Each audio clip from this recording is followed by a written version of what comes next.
안녕하십니까, 안영찬입니다. 이번 영상부터는 제가 여러분들에게 테마 특강을 올려드릴 거거든요. 이것도 월요일까지 금요일까지 해가지고 끝내드릴 건데, 일단 이 테마 특강은 어떤 거냐면요, 시험에 나올 만한 부분만 골라가지고 잘 나오는 부분만 골라가지고요, 조문도 정리하고 판례도 정리하고 그 조문 판례 관련된 기본 문제, 기초문제, 기본 문제를 풀어볼 거거든요. 그래서 시험에 나오는 부분을 골라가지고 확실하게 내 것으로 만드는 것이니까요. 이것도 좀 끝까지 좀 보셨으면 좋겠어요. 그래서 백선 특강은 좀 반복해서 좀 보셨으면 좋겠고, 요 테마 특강은 최소한 한 번 정도, 한 번 이상은 좀, 한 번, 두 번 정도는 좀 보셨으면 좋겠어요. 그리고 이 판례 부분도 올 5월달까지 최신 판례까지 제가 다 감안해서 교재를 만들었으니까요. 이 판례 제가 이번에 변경된 판례, 최근 판례다 중요하다 이렇게 말씀드리면 그런 판례들은 확실하게 내 것으로 가져갔으면 좋겠어요.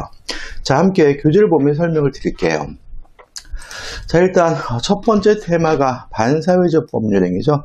반사회적 법률행위는 시험 문제에 반드시 내고 있고 보통 1번 문제가 되는데 103조입니다. 선량한 풍속 기타 사회질서에 위반하는 사항을 내용으로 하는 법률행위는 무효다. 그래서 사회질서에 반한다, 반사회질서 법률행위는 무효다, 이런 얘기죠. 일단 여기서 좀 기억할 것은 이 무효는 절대적 무효이기 때문에 제3자는 선이라 하더라도 보호되지 않고요. 또 반사회적 법률행위는 뭐 할 수도 없죠. 추인할 수 없다는 거 꼭 기억해 두셔야 되겠죠. 자, 판례들인데 일단 첫 번째 판례는 무엇이 반사회 질서인 것인지, 무엇이 반사회적 법률행위에 대한 개념을 우리 판례가 전제하고 있습니다. 자, 읽어보면 1번 민법 103조에 의하여 무효로 되는 반사회 질서 행위는 법률행위 목적인 권리 의무 내용이 선량한 풍속 기타 사회 질서 위반되는 경우 뿐만 아니라죠. 그러면 이 내용 자체가 반사회적이다 이런 얘기고, 흔히 말하는 뭐죠? 나쁜 짓입니다. 범죄 계약, 첩계약, 도박 이런 것들은 따질 필요 없이 뭐가 되는 거죠? 반사회적인 거고요. 그 다음에 그 내용 자체는 반사회 질서적인 것이 아니라고 하여도죠. 이 판례가 보통 한 문장으로 되어 있기 때문에 좀 문맥을 좀 파야 되는데, 그러니까 법률행위 목적 내용 자체는 반사회적이지 않아요. 다시 말하면 나쁜 것이 아닌 것처럼 보이지만 실제로 반사회적인 것이 있다. 그래서 첫째, 이를 강제하거나, 법률행위 자체는 반사회적이지 않지만 나쁜 짓은 아니지만 강제하게 되면 반사회적인 것이 있다. 대표적인 것이 별거 계약입니다. 별거 계약 자체는 나쁜 짓이 아니지만 그것을 뭐하게 되면요, 강제하게 되면 반사회적인 거죠. 따라서 별거 계약도 반사회적 법률에서는 무효이기 때문에 별거 하기로 약속했더라도 뭐 할 필요 없죠? 별거 할 필요가 없는 거죠. 또 그 법률이 반사회 질서적인 조건이죠. 법률행위 자체는 반사회적이지 않지만 조건이 반사회적인 경우도 있다. 이거는 하나만 잊지 마시면 되는데, 조건만 반사회적인 한 이유로 무효가 되는 것이 아니라 법률행위 전체가 반사회적에서 무효가 된다. 잊지 마시고, 또 법률이 자체가 반사회적인 것은 아니지만 금전적 대가가 결부됨으로써 반사회적인 경우가 있죠. 이게 이제 세 번째가 되는 거죠. 예를 들어서 법정에서 허위로 증언하기로 하면 따질 필요 없이 반사회적인 겁니다. 근데 본 대로 들은 대로 정당하게 증언하기로 하는 것더라도 지나치게 많은 금전을 받기로 하면 반사회적에서 무효고요. 또 공무원이 부당하게 직무를 집행하기로 했다면 따질 필요 없이 반사회적인데, 공무원이 정당하게 직무를 집행하기로 하면서 돈을 받거나 돈을 요구하는 경우에도 반사회적 법률에서 무효가 된다, 이런 의미가 되는 거죠. 결부됨으로써 반사회 질서적 성질을 띠게 되는 경우 및 표시되거나 상대방에게 알려진 법률행위의 동기가 반사회 질서적인 걸 포함한다. 다시 말하면 법률행위 자체는 반사회적이지 않지만 그것을 하게 된 동기가 반사회적인 경우도 있는데, 동기가 반사회적인 경우는 무조건 무효인 것이 아니라 그 동기가 상대방에게 표시가 되거나 아니면 상대방에게 알려진 경우에는 반사회적 법률에서 무효가 되는 거죠. 그다음 두 번째 판례는, 자, 우리가 가족법상의 자유는 절대적으로 보장해야 됩니다. 따라서 가족법상의 자유를 제한하게 되면 심하든 심하지 않든 반사회적 법률에서 무효가 되거든요.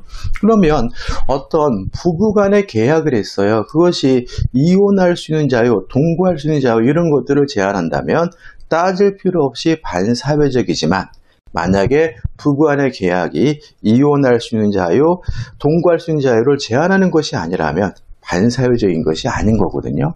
자, 2번 부정행위를 용서받는 대가로 손해를 배상함과 아울러 가정에 충실하겠다는 서약의 취지에서 서약에 부동산을 양도하되 부부관계가 유지되는 동안에는 처가라 임의로 처분할 수 없다는 제한을 붙였어요. 그러면 유지되는 동안에는 임의로 처분할 수 없다는 말은 이혼하게 되면 마음대로 팔아먹을 수 있다는 얘기고요. 그럼 역으로 이러한 특약은 이혼할 수 있는 자유를 제한하지 않습니다. 따라서 뭐가 아닌 거죠?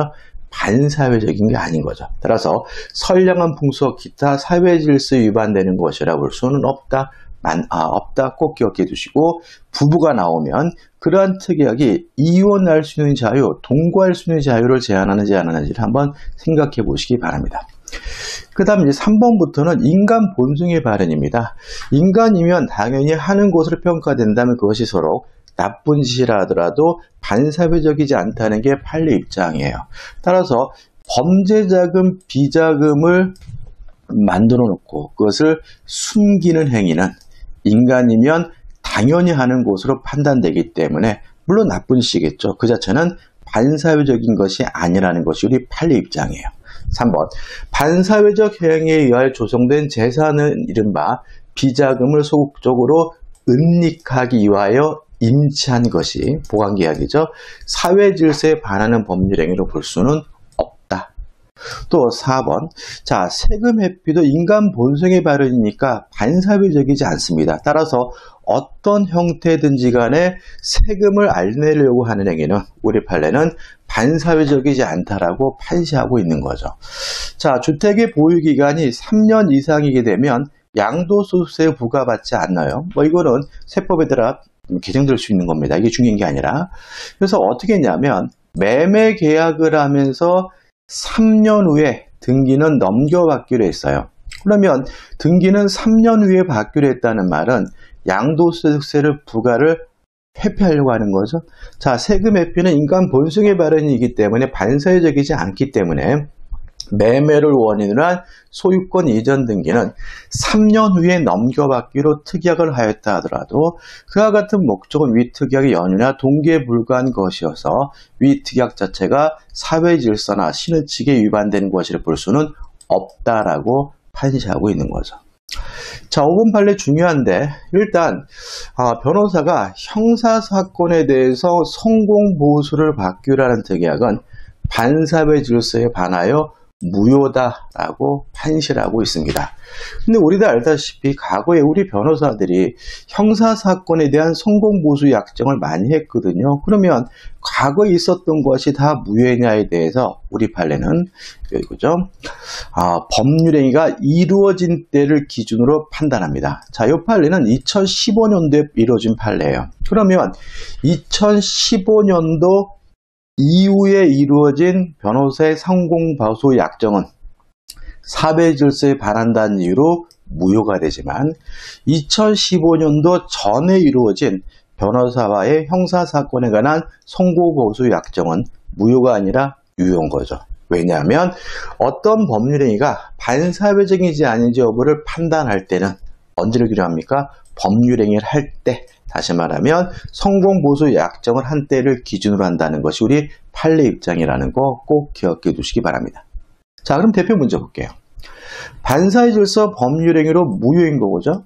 1번 2014년에 체결된 형사사건에 대한 변호사의 성공보수 약정은 반사회적이지 않습니다. 왜냐하면 약정할 당시 법률행위를 할 당시를 기준으로 반사회적이지 아닌 여부를 판단하게 되고요. 2015년에 판시가 있었으니까 2015년 이 판결 이후에 형사사건에 대한 변호사의 형사사건의 성공보수약정은 무효이지만 그 전에 체결된 변호사의 형사사건의 성공보수약정은 무효가 아니라 뭐죠? 유효겠죠. 2번 부척관계인 부부생활의 종료를 해제 조건으로 한 증여계약인데, 자, 일단 부부생활의 종료를 해제 조건으로 한다는 말은 이런 겁니다. 10억짜리 아파트를 넘겨주면서 혹시라도 우리가 이혼하게 되면 돌려줘야 돼. 이게 뭐죠? 해제 조건이거든요. 종료를 해제 조건이죠. 그러면 10억짜리 아파트를 증여하면서 이혼하면 돌려줘야 돼. 이렇게 계약을 하게 되면 결국은 이혼할 수 있는 자유를 제한하기 때문에 이거는 반사회적 법률에서 무효라는 것이 우리 판례입니다. 첩이라고 생각하지 마시고 이게 60년대 판례 시험에 잘 나오는데 오래된 판례지만 부부였습니다. 그래서 부부 생활의 종료를 해제 조건으로 한 증여계약은 이혼하게 되면 돌려준다는 특약이고, 이혼하게 되면 돌려준다는 특약은 결국은 이혼할 수 있는 자유를 제한하기 때문에 반사회적 법률에서 무효가 되는 거죠. 3번.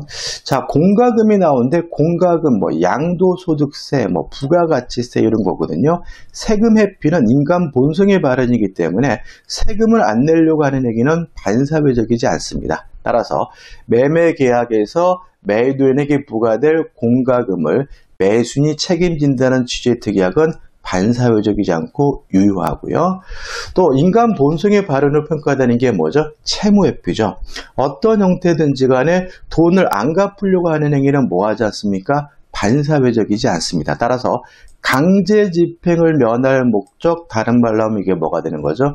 채무회피가 되고요. 반사적이지 않죠. 따라서 강제 집행을 면할 목적으로 자신의 아파트의 허에 근저당권 설정 등기를 마친 행위는 반사회적이지 않죠. 5번입니다. 도박 채무의 변제를 위하여 채무자로부터 부동산의 처분을 위헌받은 도박 채권자예요. 자, 이거 좀 생각해 볼 것은 뭐냐면 도박 채무를 변제하는 것은 반사회적이에요. 근데 문제는 처분을 위임한다, 수권행위까지 반사회적이냐, 이 문제에 대해서 우리 판례는 무인성설을 취합니다. 따라서 수권행위를 하게 된 기초적 내부관계가 반사회적이어서 무효라 하더라도 수권행위 자체는 무효가 아니라 유효라는 것이 우리 판례 입장이에요. 따라서 처분을 위임받은 도박 채권자는 정당한 대리인이기 때문에 이 채권자가 한 대리행위 자체는 반사회적이지 않다는 것이 우리 판례 입장입니다. 다시 한번 말씀드릴게요.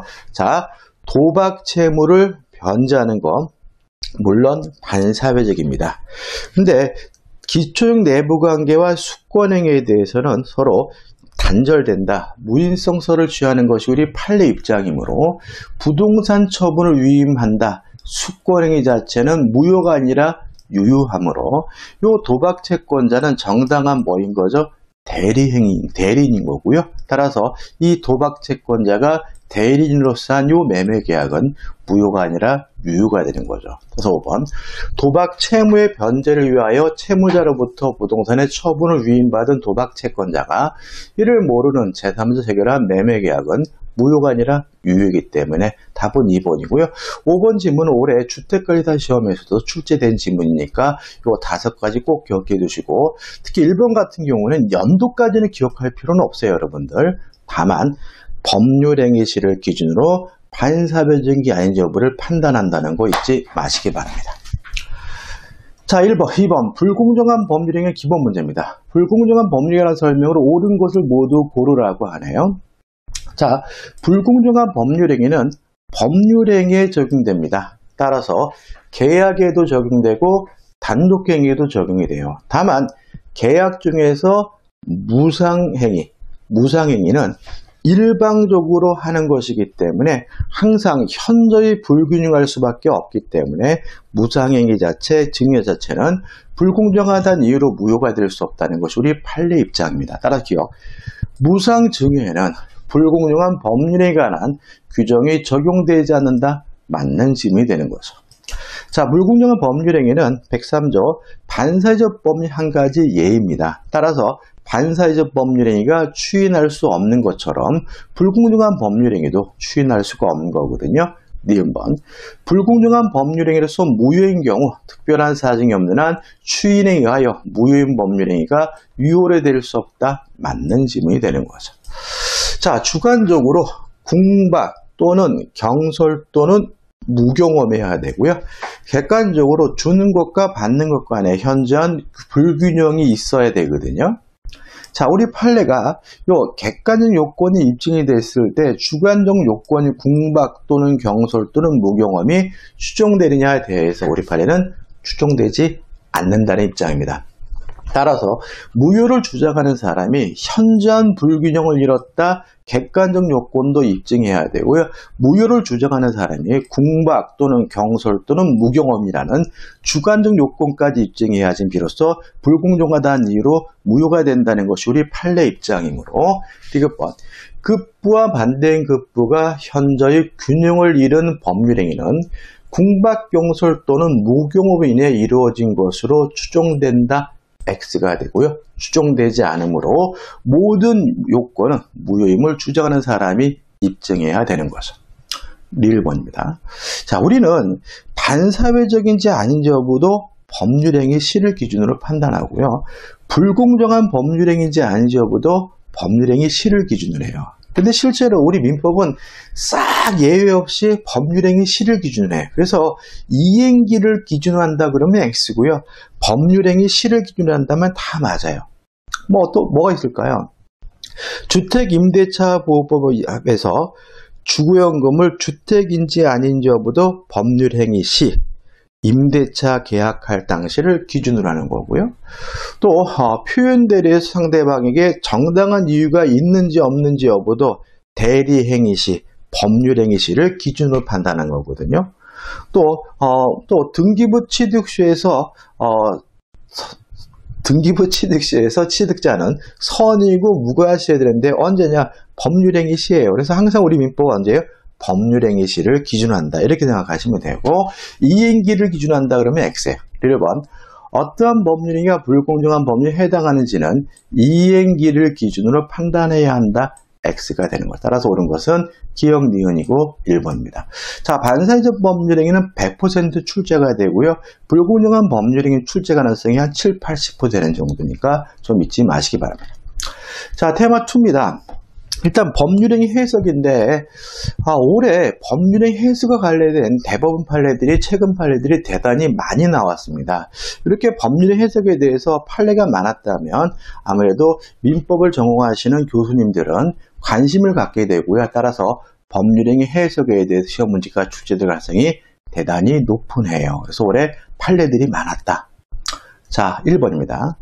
자, 법률행위 해석은 언제 하는 거냐면 의사와 표시가 불일치됐을 때 하는 거고요.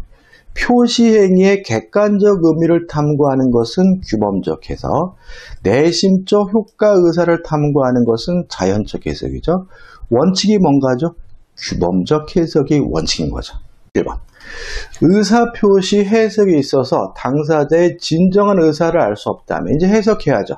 의사표시 요소가 되는 것은 표시행위로부터 추단되는 효과의사, 즉 표시상의 효과의사이고 표의자가 가지고 있던 내심적 효과의사가 아니므로 다시 말하면 규범적 해석이 원칙이고 자연적 해석은 예외라는 거죠. 따라서 당사자의 내심적 의사보다는 외부로 표시된 행위와의 추단된 의사가 가지고 해석함이 상당하다. 맞는 질문이 아니라 판례죠. 그죠? 따라서 우리는 표시행위의 객관적 의미를 탐구하는 것이 규범적 해석, 표의자의 내심적 효과 의사를 탐구하는 것이 자연적 해석이고 뭐가 원칙이죠? 규범적 해석이 원칙이다. 그러면 자연적 해석은 언제 하느냐? 상대방 없는 의사표시와 상대방이 있더라도 보호할 필요가 없을 때 상대방이 알았거나 알 수 있었을 경우에는 뭐죠? 예외적으로 자연적 해석을 한다. 이겁니다. 그죠? 자, 이번은 5표시 무효 원칙 자연적 해석에 관한 대표적인 판례입니다. 자, 보시면 부동산 매매 계약이 있어 쌍방 당사자가 모두죠. 특정의 갑토지를 계약의 목적물로 삼았어요. 그럼 쌍방 모두 매매 대상이 갑토지임을 알았다는 거예요. 그럼 이거는 규범적 해석이 아니라 무슨 해석을 해요? 자연적 해석을 해야 되는 거죠. 모두 특정의 갑토지의 계약의 목적물로 삼았으나 그 목적물의 지번 등에 관하여 착오를 익혀 계약을 차결함에 있어서는 계약서는 서상 그 목적물을 갑토지와의 별개인 을토지로 표시했어요. 자, 한번 생각해 보자고요. 자, 지금 이 사람들의 의사는 갑토지입니다. 근데 외부적으로 계약서에다가 뭐로 적었냐면 을토지라고 적었어요. 규범적 해석이면 매매계약은 을토지에 대해 성립하는 것이고 자연적 해석이라면 갑토지에 대해서 성립하겠죠. 그럼 이것이 규범적 해석이냐 자연적 해석인지를 결정해야 되는데 앞에서 이게 나오잖아요.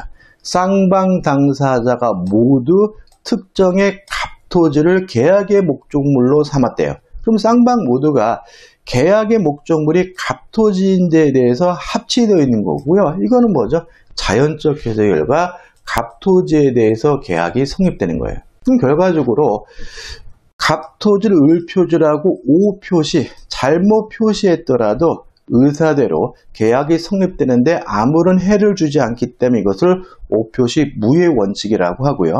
또 하나 주의하실 것은 착오의 문제는 규범적 해석을 해야지만 발생합니다. 따라서 이 사례처럼 자연적 해석을 하는 경우에는 착오 문제가 발생할 수 없다는 거 꼭 기억해 주시기 바랍니다. 그래서 오표시 무효의 원칙에 관한 사례 또는 자연적 해석에 관한 사례를 들면서 착오를 이유로 취소할 수 있다 그러면 무조건 뭐가 돼요? X가 된다는 거 잊지 마시기 바라고 착오는 규범적 해석을 해야지 발생한다는 거 잊지 마시기 바랍니다. 계속 볼게요. 을토지로 표시하였다 하더라도 갑토지에 관하여 이를 매매 목적물로 한다는 쌍방 당사자의 의사의 합치가 있어요. 그러면 갑토지에 대해서 의사가 합치됐다는 말은 무슨 해석을 했다는 거예요?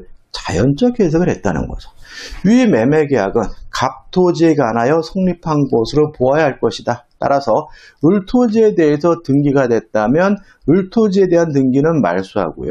갑토지에 대한 등기를 새롭게 해줘야 되고요. 자연적 해석이니까 착오를 이유로는 뭐 할 수 없습니까? 취소할 수가 없는 거죠. 자, 이제 최근 판례들입니다. 자, 2020 12월 30일이죠. 그러면 2020년 12월 30일이니까 작년 말이네요. 그죠? 최근 판례인데. 자, 이런 얘기입니다. 자, 하나의 법률행위에 대해서 계약서가 여러 개예요. 그러면 마지막 계약서가 계약이 된 거다. 이런 얘기죠. 예를 들어가지고 첫 번째 계약서에는 8천만 원의 계약서를 쓰고 두 번째 계약서는 9천만 원, 세 번째 계약서는 1억 이렇게 계약서가 세 가지가 있다면 쌍방의 의사의 진정으로 합치되는 것은 결국 뭐예요? 마지막 작성된 계약서라는 거죠. 뭐 이유는 아시겠죠? 그래서 우리는 결론만 기억하시면 돼요. 자, 하나의 법률 관계를 둘러싸고 각기 다른 내용이 정한 여러 개의 계약서가 순차적으로 작성되어 있는 경우 그렇습니다. 원칙적으로 나중에 작성된 계약서에서 정한 대로 계약 내용이 변경되었다 해석함이 합리적이다. 따라서 하나의 법률행위에 여러 개의 계약서가 있다면 결국은 최종적으로 작성된 계약이 당사자의 의사에 합치되는 것이고 최종적으로 작성된 계약서대로 계약의 내용이 변경됐다고 해석돼야 된다는 것이 우리 판례 입장이라는 거 결론 꼭 기억해 두시기 바랍니다. 자, 4번입니다. 자, 한번 생각해 보세요, 여러분들. 자, 규범적 해석이 원칙이에요. 근데 규범적 해석은 표시행의 객관적 의미를 탐구한다는 거고 표시행의 객관적 의미를 탐구한다는 말은 상대방 입장에서 해석한다는 거잖아요. 그럼 보자고요. 이것도 2020년 12월 10일 판례죠. 계약 당사자가 누구인지는 계약에 관하여 관여한 당사자의 의사 해석의 문제다. 당사자들의 의사가 일치했다면 그 의사에 따라 계약의 당사자를 확정해. 이것도 많이 나왔어요. 의사가 일치됐다면 그 일치된 대로 계약 당사자를 정하면 되는 거죠. 자, 근데 문제는 당사자들의 의사가 합치되지 않았어요. 그러면 법률이 해석을 해야죠. 무슨 해석을 해야 됩니까? 원칙이 규범적 해석이니까 누구 입장에서요? 상대방 입장에서 당사자를 결정해야 된다는 거예요. 왜요? 원칙이 규범적 해석입니다. 따라서 의사표시 상대방의 관점에서 합리적인 사람이라면 누구를 계약 당사자로 이해할 것인지를 기준으로 판단해야 된다는 거죠. 따라서 만약에 표자가 의도한 바에 따라, 그러니까 예를 들어서 의사가 합치됐다면 합치된 대로 당사자가 결정되는 거고요. 의사가 합치되지 않았는데 표자가 의도한 바에 따라 당사자가 결정된다 그러면 X다. 왜요? 규범적 해석이 원칙이니까 의사가 합치됐다면 상대방이 이해한 것을 기준으로 해서 당사자를 결정해야 된다는 거 잊지 마시기 바랍니다. 이 판례에도 굉장히 판례가 많았습니다. 근데 두 가지 판례는 좀 결론을 좀 꼭 기억해 두시기 바랍니다. 자, 대표 문제입니다. 갑은 을에게 X 토지를, 이거 제곱미터로 빠졌네요. 제곱미터당 98만 원에 매도하려고 했는데 잘못하여 청약서에 제곱미터당 89만 원을 기재했죠. 그러면 의사는 98만 원, 표시는 뭐죠? 89만 원이죠. 이에 대해 을이 승낙을 했어요. 그 X 토지, 여기까지 끊어볼게요. 자, 그러면 자연적 해석이라면 의사대로 98만 원이고요. 규범적 해석이라면 표시된 대로 89만 원의 계약이 성립돼야 되죠. 뭐가 원칙입니까? 규범적 해석이 원칙인 거죠. 2번, 갑과 을 사이의 매매 계약은 특별한 사정이 없는 한 원칙적으로 제곱미터당 89만 원에 성립된다. 맞는 지문이 되는 거죠. 그죠? 원칙이 뭐예요? 규범적 해석입니다. 그 다음에 차고는 무슨 해석을 해야지 발생합니까? 규범적 해석을 해야지만요. 만약에 자연적 해석 결과 의사대로 계약이 성립됐다면 그것은 착오를 이유로 뭐 할 수 없는 겁니까? 취소할 수가 없는 거죠. 4번. 만약 갑과 을이 제곱미터당 98만 원에 합의했대요. 그러면 제곱미터당 98만 원에 합의했다는 말이 나오려면 무슨 해석을 한 거예요? 자연적 해석을 한 거죠. 오표시 무효원칙이죠. 착오를 이유로 취소할 수 없는 거죠. 따라서 제곱미터당 98만 원으로 합의하였으나 제곱미터당 89만 원으로 기재되었다면 갑은 착오를 이유로 매매 계약을 취소할 수 없다. 맞는 지문이 되는 거죠. 원칙이 규범적해서 예외적으로 자연적 해석을 하는 경우에는 착오를 이유로 뭐 할 수 없습니까? 취소할 수 없는 거죠. 다시 문제 갑니다. 그 X 토지 시가가 제곱미터당 158만 원으로 폭등하자 갑이 병에게 X 토지를 제곱미터당 158만 원에 매도하고 소유권을 이전해 주었다. 다음 점에 틀린 거죠. 자, 이제 문제는 이중매매로 바뀌었습니다. 자, 이중매매는 원칙적으로 유효합니다. 따라서 제2매수인은 두 번째 산 사람 병은 선악불문하고 소유권을 갖게 되는데요. 만약에 제2매수인 병이 아는 것을 넘어서 적극 가담하게 되면 그때는 뭐가 되는 거죠? 반사회적 법률은 무효입니다. 자, 이중매매는 원칙적으로 무효라는 말은 이중매매 자체가 원칙적으로 반사회적이라는 얘기도 아니고요. 사기도 아닌 거예요. 따라서 1번. 그런 갑과 병사의 매매 계약을 사기를 이유로 취소할 수 없다. 맞는 지문인 거죠. 자, 병은 선악불문하고 소유권을 갖죠. 이중매매 원칙적으로 유효하죠. 따라서 3번. 을은 병 명의로 이루어진 소유권 이전 등기 말소를 청구할 수 없다. 맞는 지문인 거죠. 자, 근데 병이 아는 것을 넘어서 적극 가담한 왜 무효입니까? 반사회적 법률은 무효고요. 반사회적 법률의 무효는 절대적 무효이니까 제3자는 선이라 하더라도 보호되지 않죠. 5번. 만일 갑의 배임행위에 적극 가담한 병입니다. 이제는 갑과 병 간의 매매 계약은 반사회적 법률 무효입니다. 따라서 선의 정이 X 토지를 취득하였다면 정은 갑과 병사의 매매 계약의 유효를 주장할 수 있다. X. 정은 선이라 하더라도 보호받지 못하고요. 답은 5번이 되는 거죠. 자, 이번 영상은 여기까지입니다. 여기까지고 이제 다음 영상에서 민법 총칙 마무리할 거고요. 그래서 물권법, 계약법, 민사특별까지 해서 제가 금요일까지 이 테마 특강도 완료해 드리도록 하겠습니다. 여러분들 수고 많으셨고요. 고맙습니다.